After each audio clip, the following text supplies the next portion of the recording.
എൻ്റെ കുറച്ച് ചൂര ഇരിപ്പുണ്ടായിരുന്നു. ഞാൻ കരുതി രാവിലെ ഒരു മുളക് കറി വെക്കാമെന്ന്.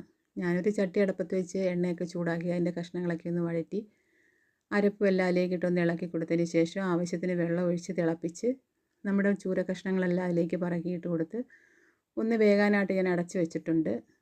അപ്പം നമ്മുടെ ഓമയ്ക്ക മെഴുക്കുവരട്ടിക്ക് ആവശ്യമായിട്ട് നമ്മുടെ പറമ്പിൽ നിന്നൊരു ഓമയ്ക്ക വേണമായിരുന്നു. ഞാനൊരു ഇടത്തരം ഓമയ്ക്ക പൊട്ടിച്ചെടുത്തിട്ടുണ്ട്. അപ്പോൾ അത് രണ്ടായിട്ട് കീറി അതിലൊരു ഭാഗം ചെറിയ കഷ്ണങ്ങളാക്കി ഞാൻ ദാണ്ടെ ഇങ്ങനെ അരിഞ്ഞെടുത്തിട്ടുണ്ട്.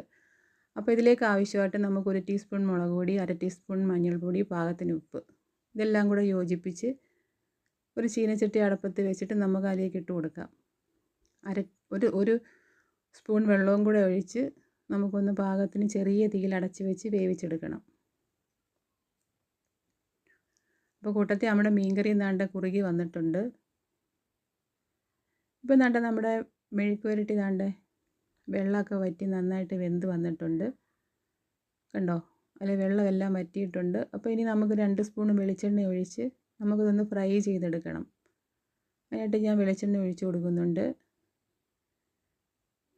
ഒന്ന് ഇളക്കി നല്ലതുപോലെ ഫ്രൈ ചെയ്തെടുത്ത് നമ്മുടെ മെഴുക്കുവരട്ടി ദാണ്ടെ റെഡി ആയിട്ടുണ്ട്. നിങ്ങളും ഒന്ന് ട്രൈ ചെയ്ത് നോക്കണേ.